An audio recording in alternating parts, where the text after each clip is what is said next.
like to welcome our viewers and listeners today to our continued discussion on our recent book, Success, that has 22 authors in it. And today I'm really pleased to have Carisa Findley joining us. Carisa, thank you for joining us today to talk about your chapter in the book. Thanks for having me. Looking forward to it. So for our viewers and listeners, I just want to read a little bit of your bio. It's quite impressive, and I'm going to have my head looking down at it. So I apologize for looking down, but I don't want to miss anything. So Carisa is a transformational trainer, and she's also an international speaker that brings a new perspective to improving performance and professional results. As a certified mindfulness teacher, Carisa helps entrepreneurs and companies increase their business and those results of their business through tangible self-development actions. Carisa has spent over a decade in franchising, helping entrepreneurs grow their businesses, but her experiences with franchise owners actually started at the age of 3, which that goes way back for me if I start thinking about the age of 3. And that's amazing that it goes all the way back. Yeah. And that's when Carisa and her family moved to Florida so her parents could run their own franchise business. During her career, Carisa has supported business owners and an array of employees through roles as business coach, operations specialist, franchise speaker, and as an adult learning expert. So with that, welcome aboard, Carisa. Let's jump into your chapter. Let's do it.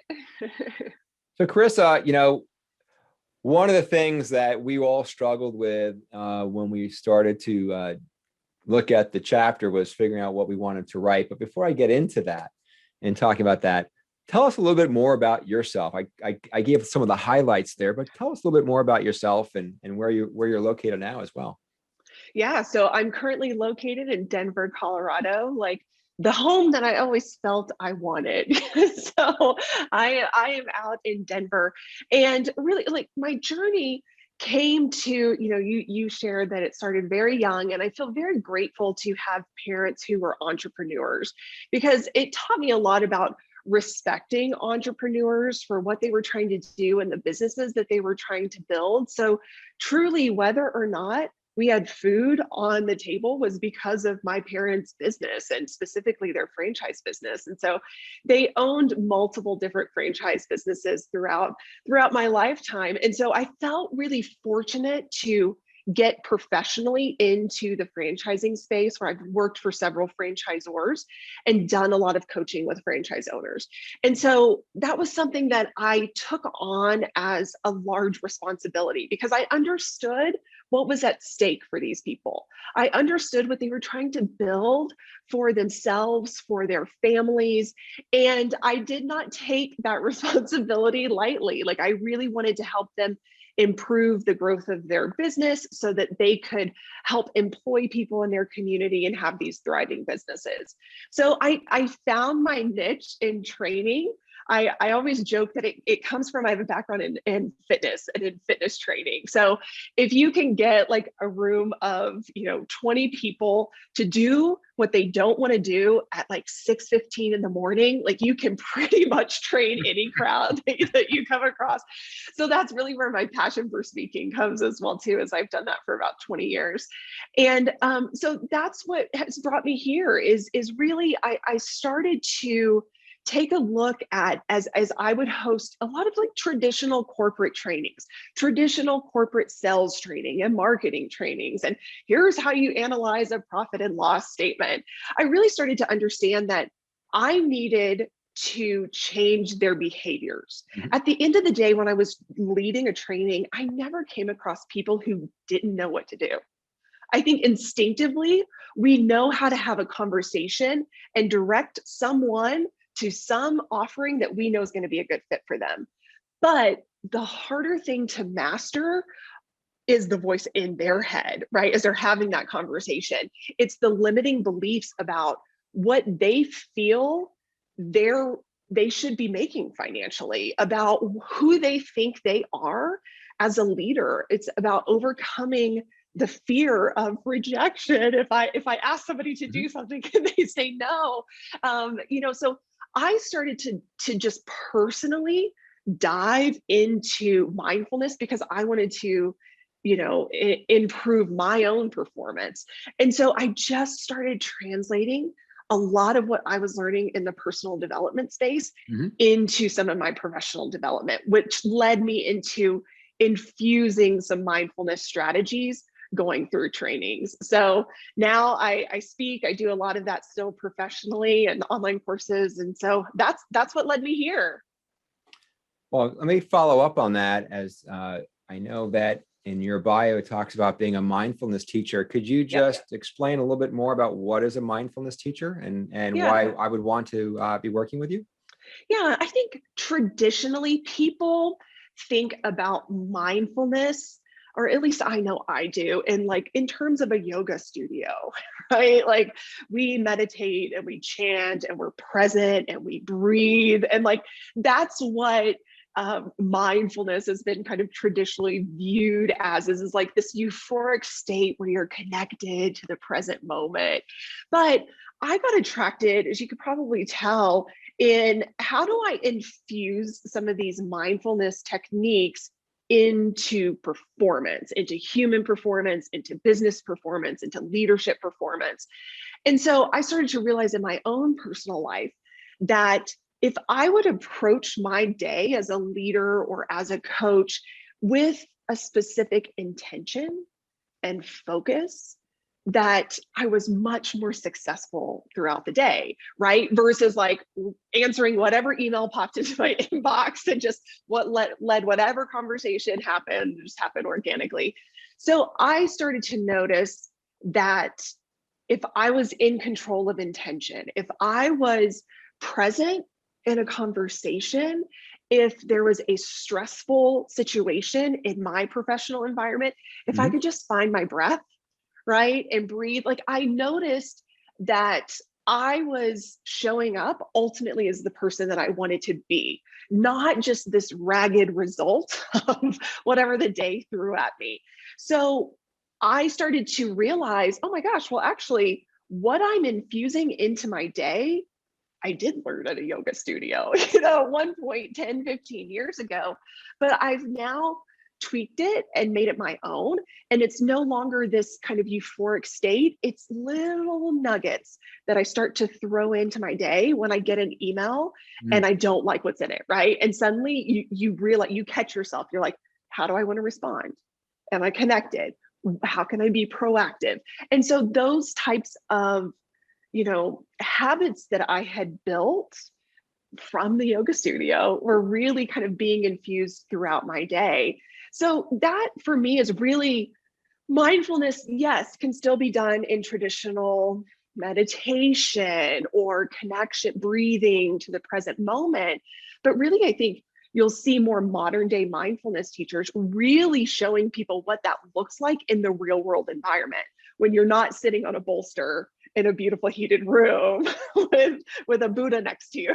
It's like, what does it look like when you get that email, or when you've got that coworker that's constantly creating these little like stress triggers for you? So I think it's people that are really bringing that now more into the professional environment and really approaching it as a performance enhancement strategy. I've got a question. I was looking through your chapter, and it was just, if you looked at my notes in front of me, your chapter is like a disaster zone with my pen.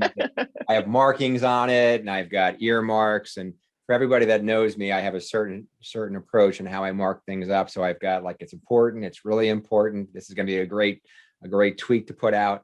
And so at one point, I'm like, you know what? I'm almost highlighting everything. So I'm going to have to back off because it was just so loaded with great content. Thank you. There's a comment that you had in here, and I wanted you to maybe explore this a little bit further for our viewers, where we talk about visualization practice. And in the visualization practice, you talk about really beginning with your perfect day. Yeah. And I was wondering if you could just share a little bit about what you're talking about with the perfect day, and how that can help me as an individual, trying to achieve my dreams. Yeah. Visualization is one of the tools that I use in a mindfulness toolkit. So mindfulness can incorporate everything from meditation and breathing to intention and visualization. And so I'm attracted to visualization because I know the power that it's had for myself. And now, because I'm a little bit of a nerd, like I really love how science is starting to support what's happening in the brain when you're using visualization techniques. So I find that traditionally when we're exposed to visualization, we think about it from like sports, where it's like, oh, you see the shot before you swing the club kind of thing. It's like, where do you want the ball to land? Where do you want which net do you want the ball to land into, and see it follow through. And so I wanted to help people really think about, okay, what does that look like outside of how we traditionally know, maybe sports players to use visualization tools. And so for me, there is a strategy called the perfect day visualization, where you start to think about, like, what is possible for you? Like, what does perfect look like for you? Because it can be intimidating to go into a visualization exercise if you don't know what you want to see. Like, what do I want the outcome to be? And so what do I want my life to look like? And so I think taking this big thing of like, what do I want my extraordinary life to look like? And just finding what it looks like in one day helps people start to frame up, who are they with? How do they spend their time? Where do they live? What kind of car do they drive? It helps them take that big idea of what does my great life look like, and just get a little snapshot that then you can build from. How am I helping people? How am I serving others? How am I spending my free time? So that's one technique that I teach that I think just it's a very manageable, easy to grasp idea. I had a note to myself, and this is more selfish on my own part, which is for somebody that's, let's say, a beginner or new to visualization, how long do you encourage them to sit on that bench and to actually visualize that perfect day? Yes, it does not have to be long. So this is the thing. It's kind of like meditation. You're like, do I have to meditate for 30 minutes to get the benefits of it? No, it could be start really small. Like if you're new to visualization, maybe just set a timer for 60 seconds and start to think about, like, what kind of career do I want to have? Or what kind of love life do I want to have? And I think that you'll notice that slowly you enjoy it so much that when your timer goes off, you're like, oh crap, I want to keep doing this. I want to keep thinking about this stuff. And the more time you dedicate just in smaller chunks, the more you have that you could kind of build into a day. What are all of the things that a day would encompass? And then that builds into a bigger life. And you start to, when I do visualization, I've got it down to about 8 minutes because I know it. I know what my day looks like. I know what I want to do. And then I spend a little bit of time going, okay, yeah, but like, that's great. That's my perfect day. What does today look like? And sometimes that takes me 60 seconds. What's on my to-do list? What are the things I may have that are going to be challenges for me today? How do I want to approach those? How do I want to feel? Smile, go, I'm ready for the day. So it doesn't take long, but then I have moments where, like, one of my favorite self-care activities is taking a bubble bath, where I'm in there for longer amounts of time. And that's just kind of my like imagination, creative. I go in and out of like, oh, what does my perfect day look like? And what's that like? So there's no real rigidity to it. It's just dedicating the time. It doesn't have to be a lot to start. I think that's some great advice. I know I've given people advice on meditation, and people get caught up in the thought of I need to sit there quietly, and it needs to be for long amounts of time. And for most people, just even sitting there with their eyes closed and breathing in and out and trying not to think of anything causes them to think of a lot of things. And I go, guys, you know what? Maybe 60 seconds is all that you need to do right now. And I know for us at the end of our yoga practice, people who know me know I practice like 6 times a week. I look forward to the end, but it's also because I'm so physically exhausted that now I can actually allow my body will allow my brain to meditate because it's exhausted.